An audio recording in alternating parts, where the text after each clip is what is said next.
Welcome to Bharosa news బులెటిన్ల ముందుగా headlines.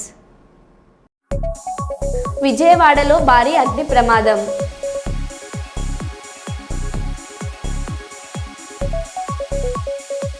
Hyderabad శివార్లోని form హౌస్లో కోడి పందాలు, భారీ క్యాసినో పట్టివేత.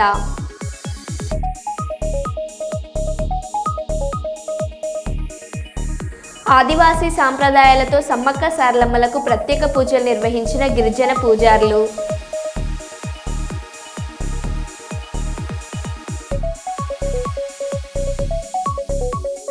రేవంత్ రెడ్డి స్వంత నియోజకవర్గంలోనే ప్రజలు కాంగ్రెస్ పట్ల తీవ్ర వ్యతిరేకతతో ఉన్నారు. బీఆర్ఎస్ జిల్లా అధ్యక్షురాలు మాలోత్ కవిత. కోళ్లకు వైరస్ ఎఫెక్ట్, తెలంగాణ సరిహద్దులు అప్రమత్తం.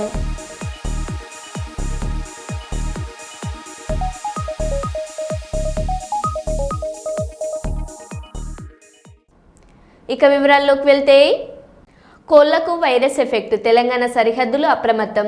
ఆంధ్రప్రదేశ్లో కోళ్లకు కొత్త రకం వైరస్ సోకడం చేత తెలంగాణలోని భద్రాద్రి కొత్తగూడెం జిల్లా అశ్వారావుపేట రాష్ట్ర సరిహద్దులో రవాణా శాఖ తనిఖీ కేంద్రం వద్ద ఏపీ నుంచి తెలంగాణలోకి వస్తున్న కోళ్ల వాహనాలను పోలీసులు అడ్డుకొని వెనక్కి పంపుతున్నారు.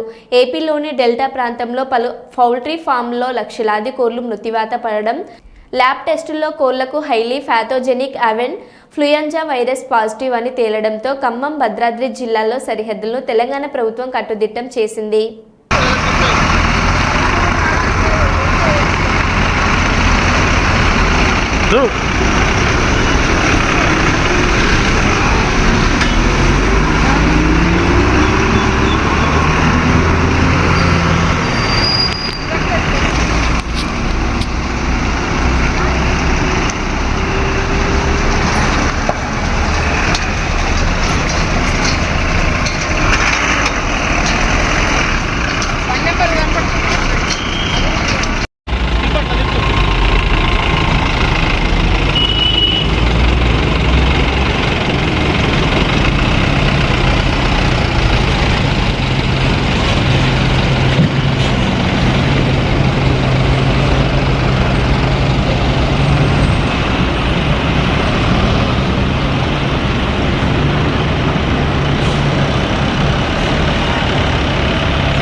మహాశివరాత్రి పర్వదినం సందర్భాన్ని పురస్కరించుకొని శ్రీశైల మహాక్షేత్రానికి లక్షలాది భక్తులు కాలినడకన వస్తున్న నేపథ్యంలో అటవీ మార్గంలో భక్తులకు ఎలాంటి ఇబ్బందులు తలెత్తకుండా విస్తృత ఏర్పాట్లు చేస్తున్నామని జిల్లా కలెక్టర్ జి రాజకుమారి పేర్కొన్నారు. మంగళవారం శ్రీశైలంలోని కైలాస ద్వారం నుండి అటవీ మార్గంలోని తుమ్మలబైలు, పెచ్చెరువు, నాగులూటిగూడెం, వెంకటాపురం వరకు ప్రయాణిస్తూ ఏ ప్రదేశాల్లో ఎలాంటి ఏర్పాట్లు చేయాలన్న అంశాలపై సంబంధిత అధికారులకు ఆదేశాలు జారీ చేశారు. జిల్లా SP Adi Rajasingh Rana, joint collector C Vishnucharan, దేవస్థాన కార్యనిర్వహణాధికారి కె శ్రీనివాసరావు, డిఎఫ్ఓ అబ్దుల్ రవూఫ్ తదితరులు కలెక్టర్ వెంట ఉన్నారు.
జగిత్యాల జిల్లా చొప్పదండి నియోజకవర్గం మల్యాల మండలంలోని మానాల శ్రీ నల్లగుట్ట నరసింహస్వామి ఆలయంలో మాఘ పౌర్ణమి సందర్భంగా భక్తుల రద్దీ పెరిగింది.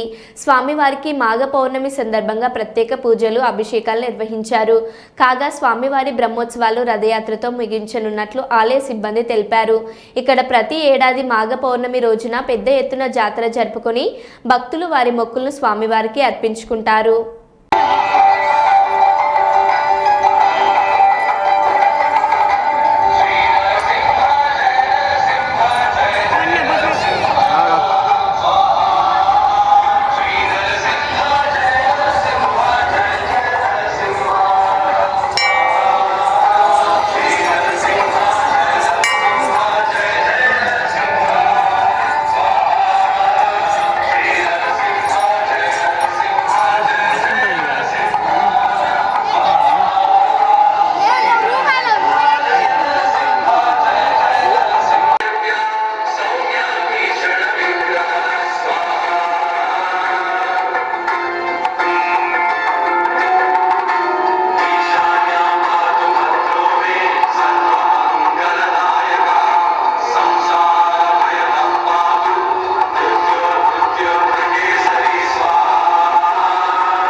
రాజకీయాలకు దూరంగా ఉంటాను, నేను పూర్తి చేయలేనిది నా స్థానంలో పవన్ కళ్యాణ్ చేస్తున్నాడు. చిరంజీవి సంచలన ప్రకటన.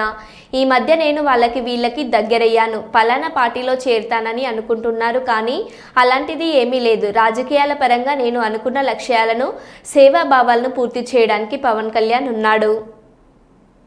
అంటే ఈ జన్మంతా ఇంకా రాజకీయాలకు దూరంగా ఉంటూ, సినిమాలకి అతి దగ్గరగా ఉంటూ, హక్కును చేర్చుకుంటూ ఆ కళాను తలుతూ ఉంటారు. అది అంటే చాలామందికి డౌట్లు వస్తున్నాయి, ఏంటి కొంచెం అటు వెళ్తాడా ఏంటి, వాళ్ళకి పెద్ద పెద్ద వాళ్ళందరికీ దగ్గర అవుతున్నాడు, వాళ్ళందరూ దగ్గర చేసుకుని ప్రయత్నం చేస్తున్నారంటే కాదు, మరో రకంగా సేవలు అందివ్వడం కోసంగా చేయడమే తప్ప అంతకు మించి పొలిటికల్గా వెళ్ళటం అనేది లేదు. ఆ డౌట్ పెట్టుకోవద్దు my dear friends, media friends. లేదు, పొలిటికల్గా వద్దు. పొలిటికల్గా ముందుకు వెళ్ళటానికి నేను అనుకున్న లక్ష్యాల్ని, నేను అనుకున్న సేవాభావాల్ని, ఆ సేవల్ని చేయడం కోసంగా పవన్ కళ్యాణ్ ఉన్నాడు, ముందుకు వెళ్తున్నాడు. విద్యాబుద్ధులు చెప్పే ఉపాధ్యాయుడి వద్ద లంచం డిమాండ్ చేసి అడ్డంగా బుక్ అయింది ఓ మహిళా ఉద్యోగిని. చిల్కలూరిపేట మండల విద్యాశాఖ అధికారిగా పనిచేస్తున్న లక్ష్మీబాయి 30,000 లంచం డిమాండ్ చేసి ఏసీబీ అధికారులకు రెడ్ హ్యాండెడ్గా దొరికిపోయింది. పదవి విరమణ చేసిన ఉపాధ్యాయుడు చెల్ల శ్రీనివాసరావు పీఎఫ్ ఫైల్ ట్రెజరీకి పంపడానికి 30,000 లంచం ఇవ్వాలని డిమాండ్ చేశారు. ఎంఈఓ లక్ష్మీబాయి దీంతో తీవ్ర ఆవేదన చెంది శ్రీనివాసరావు ఏసీబీ అధికారులను సంప్రదించారు. మధ్యవర్తిగా మాజేటి శ్రీనివాసరావు అనే వ్యక్తి చేత డబ్బులు డిమాండ్ చేసిన ఎంఈఓ లక్ష్మిని మాజేటి శ్రీనివాసరావు అనే వ్యక్తిని లంచం డబ్బులు తీసుకుంటుండగా రెడ్ హ్యాండెడ్గా పట్టుకున్నారు ఏసీబీ అధికారులు.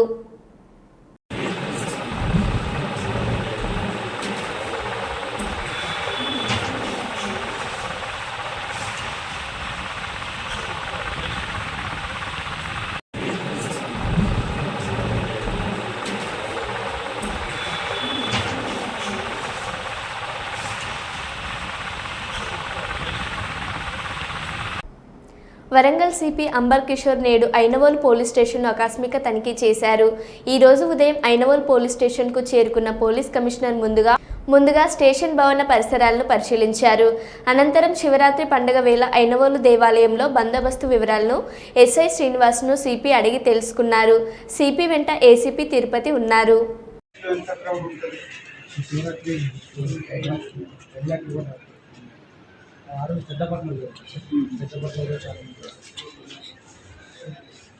అది ఇది ముందు కూడా పెట్టారా? ఎంట్రన్స్ పెట్టినా సార్. ఇక్కడ బయట నుంచి చూస్తే బయట నుంచి గేట్ మీద ఉందా? ఇక్కడ ఉంది. గేట్ మీద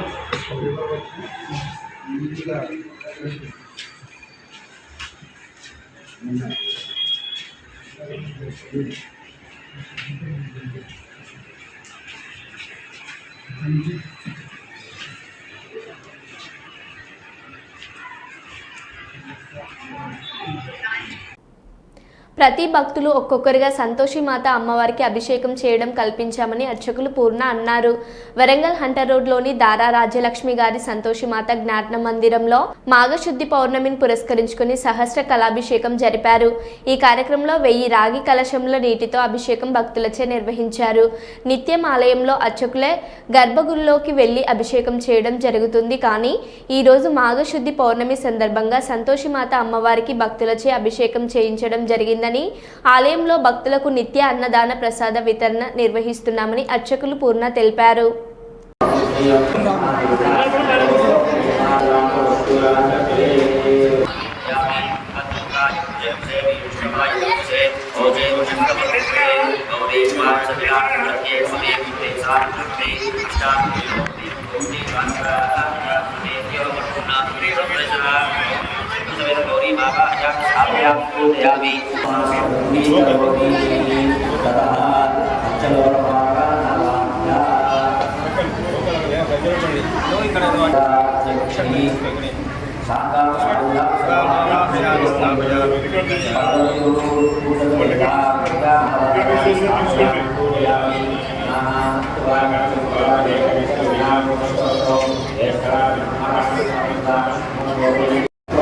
ఈరోజు మాఘశుద్ధ పౌర్ణమి హంటర్ రోడ్లో శ్రీ సంతోషిమాత జ్ఞాన మందిరం నందు ఈరోజు వైశాఖ శుద్ధ పౌర్ణమి సందర్భంగా శ్రీమతి దారా రాజలక్ష్మి అమ్మగారు ఏర్పాటు చేసినటువంటి సహస్ర కలశాభిషేకం అంటే 1000 రాగి చెంబులతో అమ్మవారికి ప్రతి ఒక్క భక్తులచే గర్భగుడిలోకి వెళ్ళి ప్రతి ఒక్క భక్తులు ఆ యొక్క చెంబులతో అమ్మవారికి అభిషేకం చేసే అవకాశం ఈరోజు ఉదయం 5 గంటల నుండి ఆ చెంబులో నీళ్లు పోయడం, అందులో పూలు అన్నీ వేయడం, కమలపాకులు.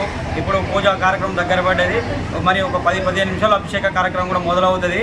అలాగే ఈ పూజ చేసే ప్రతి ఒక్క అభిషేకం చేసే ప్రతి ఒక్క భక్తులు కూడా అమ్మవారి చీరే గాజులు కూడా ఇవ్వడం జరుగుతుంది. అలాగే మహా అన్న ప్రసాదం వితరణ కూడా ఉంది 12:30కి.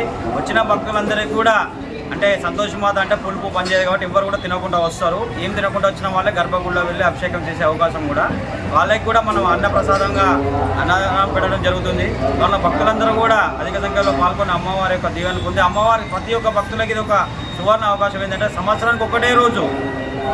ఇప్పుడు మామూలుగా మేము ప్రతిరోజు వెళ్తాం అభిషేకం చేస్తాం, కానీ ప్రతి ఒక్క భక్తులు కూడా గర్భాలలోకి వెళ్ళడం అనేది చాలా అదృష్టంగా భావించాలి. అది ఈరోజు ఒక్క రోజు కావున భక్తులందరూ కూడా వచ్చి అధిక సంఖ్యలో పాల్గొని అమ్మవారి ఈ అభిషేకం చేసి అమ్మవారి కృపకు పాత్రలు కావాలని కోరుకుంటున్నాను. మేడారం జాతరకు అన్ని విధాలుగా భక్తులకు ఏర్పాట్లు చేశామని, ఎలాంటి అసౌకర్యాలు లేకుండా ముందస్తుగా అన్ని చర్యలు తీసుకున్నామని, రోడ్లు, కరెంటు, త్రాగునీరు, మరుగుదొడ్లు, విశ్రాంతి తీసుకోవడానికి షెల్టర్స్, ట్రాఫిక్ జామ్ కాకుండా పోలీస్ శాఖ వారు కూడా పెద్ద ఎత్తున ఉన్నారని, అన్ని విభాగాలకు చెందిన అధికారులు మేడారం జాతరలో అన్ని విధాలుగా సహాయాలు అందజేస్తారని వారు అన్నారు.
అందరికీ నమస్కారం అండి. రేపటి నుంచి మనకి మినీ మేడారం జాతర అనేది స్టార్ట్ అవుతుంది. దీనికోసం మనము ప్రత్యేక ఏర్పాట్లని చేయడం జరిగింది. మన శానిటేషన్ గురించి కానీ, మన మెడికల్ క్యాంప్స్ గురించి కానీ, చంపానవాగు దగ్గర షవర్స్, ట్యాప్స్ కానీ, స్నానఘట్టాలు అండ్ డ్రెస్ చేంజింగ్ రూమ్స్ కానీ, అండ్ ప్రత్యేక పోలీస్ సిబ్బందితో క్యూ మేనేజ్మెంట్కి కానీ ప్రతి ఒక్క అరేంజ్మెంట్స్ని మనము చేయడం జరిగింది. దీంతో పాటు ఐలాపూర్, కొండై కాడ కూడా ఏదైతే చిన్న చిన్న జాతరలు జరుగుతుందో అక్కడికి కూడా మేము అన్ని ఏర్పాట్లని చేయడం జరిగింది. ఈ జాతరకి రావడానికి భక్తులకి ఉపయోగం అవ్వడానికి టీఎస్ఆర్టీసీ నుంచి కూడా మనము ప్రత్యేక బస్ సేవలని కూడా నడుపుతున్నాము. చిన్నబోయినపల్లి కొండాయి వరకు ఒక రూటు అండ్ తాడవాయి ఊరట్టం కొండాయి వరకు ఒక రూటు ఇట్లా నడుపుతున్నాము. అందరూ భక్తులు ఈ అవకాశాన్ని సదుపయోగం చేసుకోవాలని మేము కోరుకుంటున్నాము. సీఎల్పీకి పిలవకుండా అవమానించిన ఫిరాయింపు ఎమ్మెల్యేలకు ఎందుకు సిగ్గనిపించడం లేదో బీఆర్ఎస్ పార్టీకి వెన్నుపోటు పొడిచిన వ్యక్తి అరికెపూడి గాంధీ. అలాంటి అరికెపూడి గాంధీకి చైర్మన్ పదవి ఇవ్వడం మాకు నచ్చలేదు. ఆ కుర్చీకి అర్హులు మాజీ మంత్రి హరీష్ రావు మాత్రమే. పబ్లిక్ అకౌంట్స్ సమావేశం నుంచి వాకౌట్ చేసిన తర్వాత బీఆర్ఎస్ ఎల్ఫీ కార్యాలయంలో బీఆర్ఎస్ సభ్యులు, మాజీ మంత్రి, శాసన మండలిలో బీఆర్ఎస్ పార్టీ వీప్ సత్యవతి రాథోడ్ దాన్ని మొదటి నుంచి వ్యతిరేకించాం. ఈరోజు కూడా అదే నిర్ణయానికి మేము కట్టుబడి ఉన్నాం. పోయిన సమావేశంలోనే మా గౌరవ సభ్యులు ప్రశాంత్ రెడ్డి గారు, రమణ గారు, కమలాకర్ గారు మేమందరం కూడా చెప్పాం, ఇది పార్లమెంట్ అసెంబ్లీ సాంప్రదాయాలకు విరుద్ధంగా మీరు పనిచేశారు, ఇది సరి అయింది కాదు. ఆయన అసలు బీఆర్ఎస్ పార్టీయా కాంగ్రెసా? కాంగ్రెస్ పార్టీ అయితే బీఆర్ఎస్ పార్టీకి ఎందుకు ఇవ్వలేదు? బీఆర్ఎస్ పార్టీకి ఇచ్చి ఉంటే కేసీఆర్ గారి ఆలోచన మేరకు వారిచ్చిన పేరుని ప్రకటించాల్సిన మీరు మా పార్టీ ఎవరిని ఇవ్వాలనేది కూడా నిర్ణయించడానికి మీకు హక్కు లేదు. కాబట్టి ఇది సరి అయింది కాదు అని చెప్పాం. ఇవాళ ఎంత దిగజారుడు తనమంటే బీఆర్ఎస్ పార్టీ చేస్తున్న మరి ప్రయత్నం, ఇవాళ న్యాయస్థానం కూడా వారి మీద మొట్టికాయలు వేస్తుంది. ఎన్ని రోజుల్లో నిర్ణయాన్ని ప్రకటిస్తారని చెప్పి అడుగుతున్న క్రమంలో మొన్న సిఎల్పికి కూడా వాళ్ళని ఆహ్వానించకుండా అవమానం చేసినా సిగ్గు లేకుండా వాళ్ళు పార్టీ మారి మరి నిజంగా పార్టీకి ద్రోహం చేసిన వాళ్ళు ఈ విధంగా కొనసాగటం అనైతికం. వాళ్ళను వెంటనే ఆ చైర్మన్ పదవి నుంచి తొలగించాలి. బీఆర్ఎస్ పార్టీ కేసీఆర్ గారు సూచించిన బీఆర్ఎస్ పార్టీ నాయకులు హరీష్ రావు గారికి మరి ధర్మంగా అది రావాల్సి ఉంది. నామినేషన్ వేయని గాంధీని వేశారు, కానీ నామినేషన్ వేసిన హరీష్ రావు గారిని ఎందుకు తిరస్కరించారో చెప్పలేదు. కాబట్టి మరి ఈ విషయాన్ని ఆఖరి వరకు కూడా మేము ఇదే పోరాటం కొనసాగిస్తాం. మీ నిర్ణయం మార్చుకోమని చెప్పి మేము డిమాండ్ చేస్తూ ఉన్నాం. సంగారెడ్డి బీఆర్ అంబేద్కర్ స్టేడియం అభివృద్ధి కొరకు 32 కోట్ల రూపాయలు మంజూరు చేయించాలని Telangana sports authority chairman Sivasenareddy తెలిపిన టీపీసీసీ వర్కింగ్ ప్రెసిడెంట్ జగ్గారెడ్డి మరియు టీజీఐసీ చైర్మన్ నిర్మల జగ్గారెడ్డి స్టేడియంకు సంబంధించిన ప్రతిపాదనలు అందజేయడం జరిగింది. అందులో ఇండోర్ స్టేడియంలో basketball, kabaddi, shuttle, chess, handball, volleyball, gym మరియు అవుట్డోర్లో synthetic 800 metres running track, football, hockey, kho-kho, box cricket అన్ని క్రీడలను అభివృద్ధి చేయటకు గాను సుమారు 32 కోట్ల రూపాయలు ఇవ్వాలని కోరారు.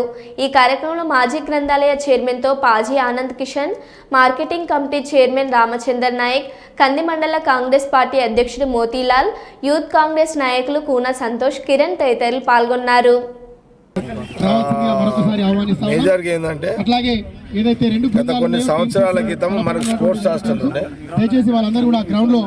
అవకాశం ఉంటే ఈసారి స్పోర్ట్స్ హాస్టల్ మళ్ళీ ఏర్పాటు చేయాలని, కొత్త బిల్డింగ్ కట్టాలని, అట్లాగే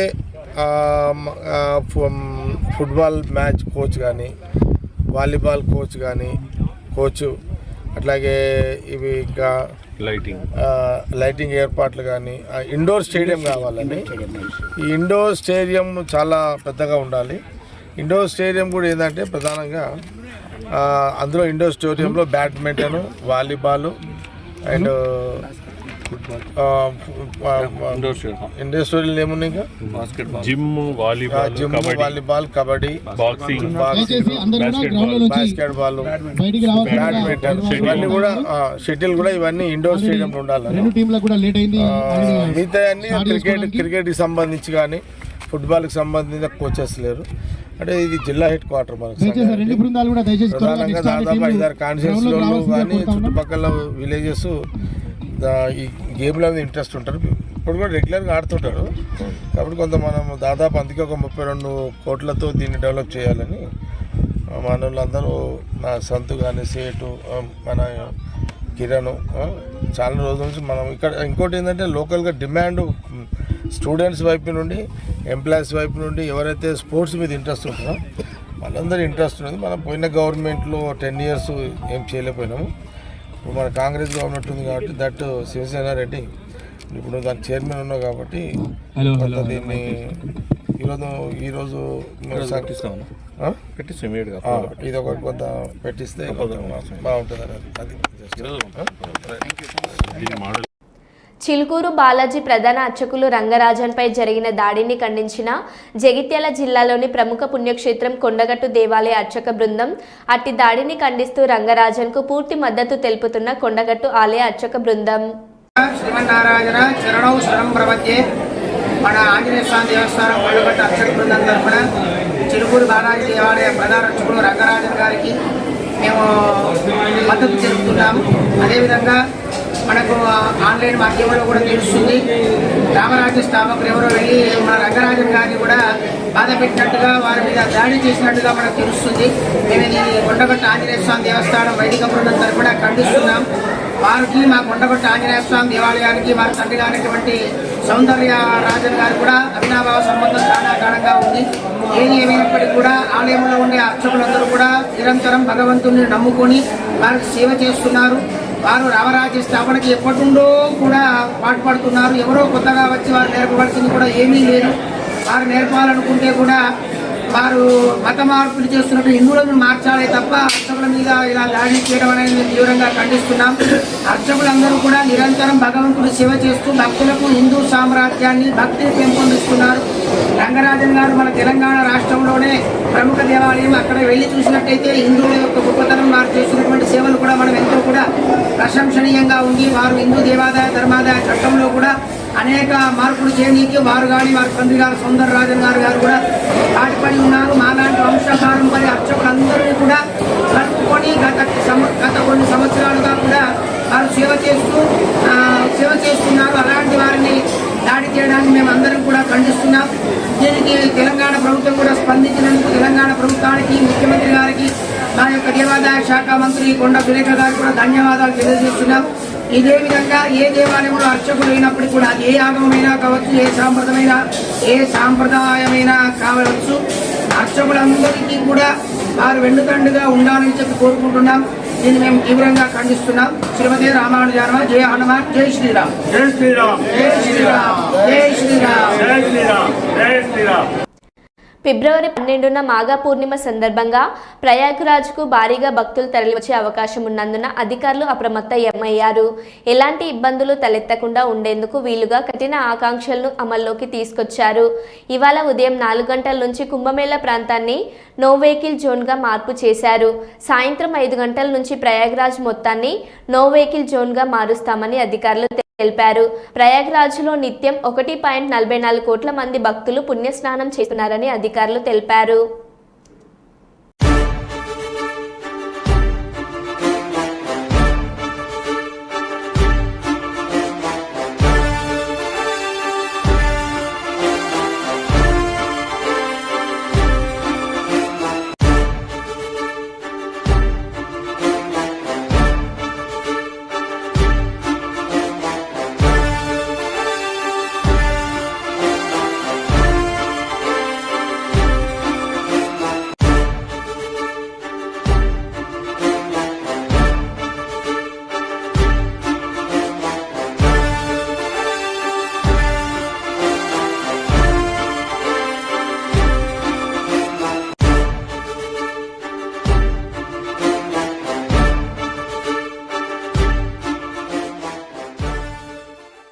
మరో బులెటిన్లో మళ్ళీ కలుద్దాం. Stay tune.